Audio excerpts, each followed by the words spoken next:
꽃은 누구에게나 핀다. 오은환 지음. 출판사 북로망스. 하루가 단단하면 삶이 흔들리지 않는다. 나이가 들수록 행복해질까 불행해질까? 나이와 행복의 상관관계를 예측해보라고 하면 대부분의 사람들은 어느 시점부터는 나이가 들수록 불행해질 거라고 말한다. 중년에 가장 행복하고 노년으로 갈수록 행복감이 떨어지는 N자형 커브를 그릴 것으로 예상하는 것이다. 영국 워웍대 연구팀이 나이와 행복의 상관관계를 알아보기로 했다.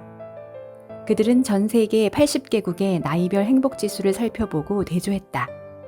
그 결과 행복감은 오히려 어느 시점부터는 나이가 들수록 증가하는 U자형 커브를 그리고 있었다. 연구팀에 따르면 나이가 들수록 행복해지는 이유는 다음과 같았다. 시간이 흐를수록 이제 살 날이 얼마 남지 않았다는 자각이 선명해져 미래를 계획하기보다는 현재에 더 집중하게 되었다는 것. 과거에 초점을 두는 삶이나 미래에 초점을 두는 삶보다 현재에 집중하는 삶은 그 자체로 더 행복하고 충족감을 주기에 노인이 될수록 행복해졌다. 후회되는 과거나 불안한 미래에 시선을 두는 것보다 지금 내 앞에 있는 현재에 시선을 두는 것이 더 좋다는 건 익히 알고 있는 사실이었다. 그런데 좋았던 과거를 회상하는 것도, 긍정적으로 미래를 기대하는 것도 그저 현재를 주목하는 것보다 더 나은 중심점이 될 수 없다는 연구 결과는 참 신선하게 다가왔다. 현재에 마음을 두는 것이 긍정적인 과거나 미래를 생각하는 것보다도 우리를 더 행복하게 만드는 이유는 현재가 가장 소중하다는 것을 인정한다는 데 있다.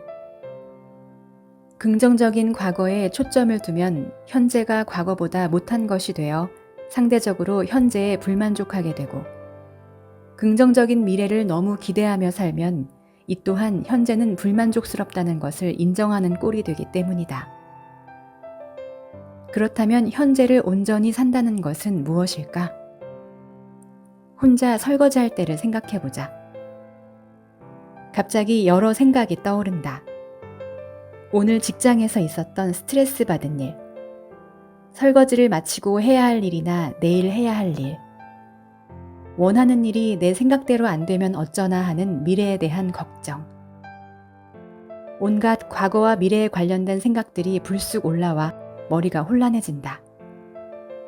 부정적인 생각은 마음을 가라앉게 만들고 긍정적인 생각은 마음을 들뜨게 한다. 현재에 산다는 것은 그런 생각들이 올라올 때 생각이 불쑥 올라왔다는 사실을 인지하고 생각의 초점을 현재로 온전히 돌리는 것을 의미한다. 갑자기 튀어오르는 과거나 미래에 대한 생각을 통제하기는 어렵지만 튀어오르는 생각을 의식하고 대응하고 생각을 의도적으로 갈아 끼우는 것은 충분히 가능하다. 가령 생각의 물줄기를 끊고 지금 내 손 위에 시원하게 뿌려지는 물줄기를 느껴보는 것이다. 씻겨 나가는 그릇을 눈으로 보고 귀로는 접시에 뽀드득거리는 소리를 들어본다. 그럴 때 마음 안에서는 머리와 몸이 일치하는 데서 오는 일치감과 충족감이 퍼지게 된다. 작은 행복감들이 샘처럼 퐁퐁 솟아오른다. 과거나 미래에 부정적이어서 우울했던, 기대하느라 들뜨고 혼란했던 생각들이 차분히 가라앉고 서서히 행복해진다. 나쁜 경험이 하나 지나가면 좋은 경험이 온다. 둘은 함께 다니기에 번갈아 온다는 격언을 언젠가 들었을 때는 고개를 끄덕였다. 그런데 그렇게 생각하니 좋은 일을 겪을 땐 그 다음에 올 나쁜 경험이 두려워지고, 나쁜 경험을 겪을 땐 좋은 일이 안 오고 또 나쁜 일이 오면 어떡하지 하며 걱정하게 됐다. 생각이 온전히 현재에 머무를 수 없도록 생각을 심어준 탓이다. 긍정적인 생각으로 행복을 덮어 씌우려고 애쓰기보다 더 중요한 것은 생각을 멈추고 오직 내 눈앞의 현실에 집중하는 것이다. 어떤 생각이 몰려오더라도 그 생각들의 바탕에 여여하게 있는 마음자리, 잡다한 생각들을 다 치우고 나면 드러나는 그 맑은 자리에 머물 때 우리는 언제 어디서라도 행복해진다. 내 자존감은 내가 만든다. 그거 해서 돈은 좀 버니? 그 일을 할 시간에 나 같으면 다른 걸 하겠다. 모임에 나갔다가 지인의 말에 상처 입은 한 수강생분이 하루는 단체 채팅방에 고민을 털어놓았다. 수작업으로 만든 제품을 직접 유통하는 일을 열심히 하고 있는데 지인이 그런 자신이 안쓰럽다는 듯 비아냥거리며 말을 던졌다는 것이다.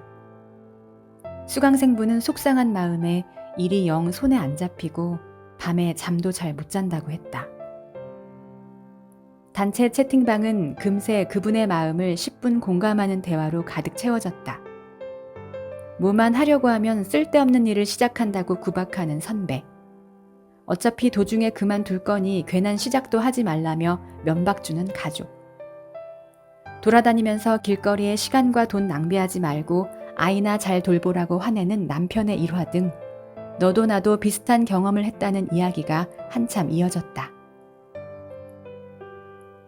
응원을 받아도 앞으로 나아가기 쉽지 않은 마당에 애정이 가득한 격려를 보내기는커녕 부정적인 말로 가능성을 제한하며 우리를 힘껏 바닥으로 끌어내리는 사람들은 주변에 항상 있다. 그들이 무심코 던지는 부정적인 말에 가장 크게 다치는 것은 잘해낼 수 있으리라고 생각하는 자신감이고 더 나아가서는 스스로를 존중하는 마음인 자존감이다. 자신감과 자존감이 다치면 스스로를 의심하게 되며 시도도 하기 전에 단념해버리기도 한다.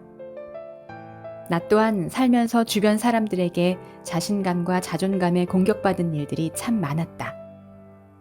한 번은 중요한 일을 앞두고 불안한 마음을 지인에게 토로한 적이 있었다. 정말 꼼꼼히 준비했지만 너무 중요한 일이었기에 걱정되는 마음이 사라지지 않아서였다. 지인은 말했다. 넌 생각이 너무 많아서 큰일이야.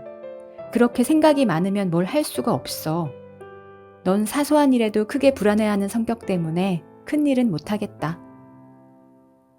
상대는 툭 하고 던진 말이었지만 그 말은 내게 오래도록 남았다. 그 당시에 그 말을 꽤 심각하게 받아들였던 것 같다. 그 장면을 아직 생생하게 기억하는 걸 보면 말이다. 지금 생각하면 그 말은 오랫동안 곱씹을 가치가 있는 말이기는커녕 가뜩이나 긴장한 마음에 겁만 더 잔뜩 집어먹게 하는 불필요한 말이었다. 어떻게 해야 부정적이고 공격적인 타인의 말에서 내 감정을 보호할 수 있을까? 이 사실을 우선적으로 인지해 두어야 한다. 세상에는 삶을 대하는 기본적인 태도가 비관적이고 부정적인 사람이 있다는 것. 그리고 그 중에는 그 생각을 여과 없이 말로 전달하는 사람들이 있다는 것. 비관적인 생각을 하는 게 습관인 사람들은 당신에게 칠흑같이 어두운 시나리오를 아무 생각 없이 던질 수 있다. 당신의 미래를 진심으로 걱정해주는 마음으로 사려 깊게 조언하는 게 아니란 말이다. 어떤 상황에서든 습관적으로 던지고 보는 부정적인 그들의 시나리오에 듣고 보니 맞는 것 같아. 자격도 없는데, 겁도 없이, 쓸데없이 하며 자신의 현재와 미래를 비관해서는 안 된다. 자신의 가능성을 남의 말 한마디에 한계 짓는 함정에 빠지지 말자. 만일 당신이 주변 사람들을 많이 배려하고 그들의 마음을 깊게 헤아리며 말하려고 신경 쓰는 사람이라면 특히나 이 사실을 기억하길 바란다. 남들도 자신과 같으리라 생각하며 상대의 부정적인 코멘트를 나를 위해 진심으로 해준 말이라고 받아들이기 쉽기 때문이다. 상대가 말한 부정적인 시나리오가 매우 개연성 있게 들릴 수 있다. 그래서 마음이 쓰일 수 있다. 하지만 세상에 100% 성공을 확신하며 시작할 수 있는 도전이 어디 있으며 100% 성공하는 선택과 행동만 이어가는 사람이 어디 있는가? 그러니 일이 잘 안 풀릴 거라며 상대가 당신에게 나열한 내용은 리스크에 대단히 예민한 사람이 위험에 대비하는 체크리스트를 주니 고맙다 정도로 생각하며 참고만 하자. 더 나아가서는 상대가 단순히 나를 걱정하는 게 아니라 무시하고 비아냥대며 기분을 나쁘게 만든다면 대화의 화제를 단호하게 바꿀 줄도 알아야 한다. 다분히 의도적으로 기분이 나쁘라고 하는 소리를 끝까지 다 들어주며 상처받을 필요는 없다. 우리에게는 스스로의 감정을 적극적으로 보호할 의무가 있다. 상대의 이야기에 마음이 위축되고 자신감이 뚝뚝 떨어지는 느낌이 들 때가 화제를 바꿀 적기다. 네가 하는 그 일은 돈이 안 되는 거 알지? 하며 상대가 비아냥거리면 이때는 맞장구를 치지 말고 너 그때 얘기했던 그거 말이야 하며 새로운 주제로 화두를 바꾸자. 만일 화제를 전환하려는데도 계속 말 돌리지 말라며 재차 날카롭고 부정적인 대화들로 자신의 주장을 납득시키려고 든다면 이때는 그와 거리를 두는 것도 고려하기를 바란다. 상대는 비관적인 걸 넘어 당신을 끌어내려 자신이 우위를 점하려는 사람일 수도 있다. 세상에는 부정적이고 비관적인 사람들도 있지만 긍정적이고 건설적인 사고를 하며 진심으로 힘을 주고 응원하는 말을 타인에게 전하는 좋은 사람들도 많다. 긍정적인 에너지, 건설적인 생각, 도움이 되는 경험까지도 아낌없이 공유해 주려는 사람들과 시간을 더 보낼 수 있도록 나를 둘러싼 관계들과 환경을 꼭 점검해보자. 만나면 마음이 다치고 집에 돌아오면 위축되는 관계임을 뻔히 알면서도 내게 악영향을 주는 사람을 계속 만나는 것은 결코 자신을 존중하는 선택이 아니다.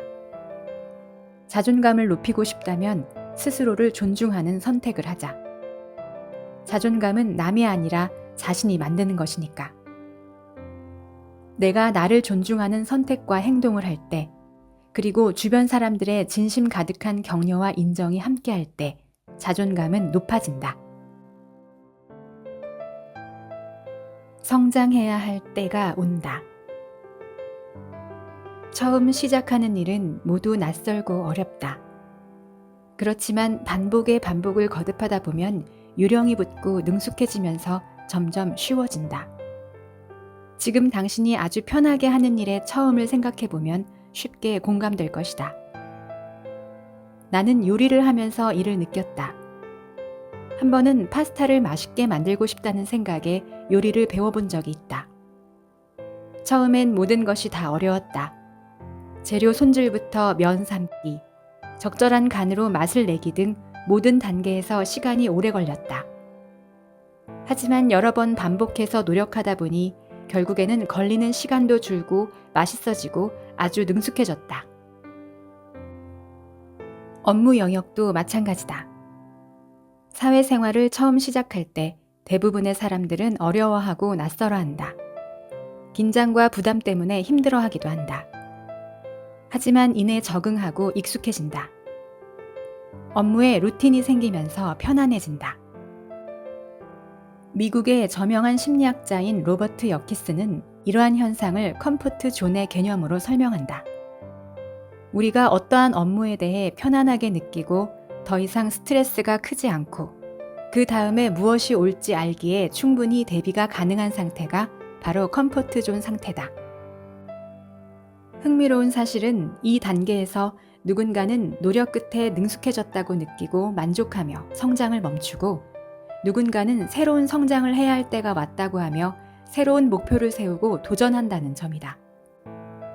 후자는 편안한 컴포트 존을 벗어나 다시금 불편을 겪어야 할 수밖에 없는 두려움의 영역인 fear 존, 그 다음으로는 배움의 영역인 러닝 존으로 나아간다. 마침내 다음으로 도달하는 게 성장의 영역인 grow 존이다. 또 다른 성장을 이루어낸 것이다.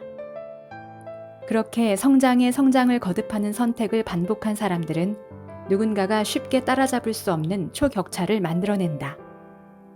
즉, 우리는 편안한 상태를 벗어나 두려움을 감내하고 배울 때만 성장할 수 있다. 말은 쉽지만 매번 그렇게 불편하고 어려울 수밖에 없는 선택을 해서 성장하는 건 쉽지 않다.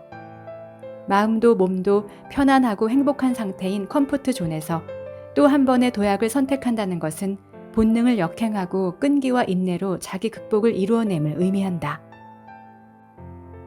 그럼에도 불구하고 어려움을 극복하고 초격차를 만드는 성장을 해내고 싶다면 그 실행을 돕는 장치들을 삶에 장착해보자.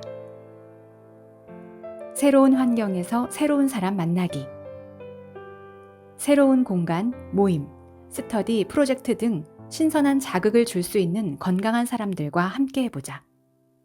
그러면 내가 무엇을 놓치고 있었는지 알 수 있게 되고 어떤 태도와 자세로 미래를 향해 나아가야 할지를 알게 된다.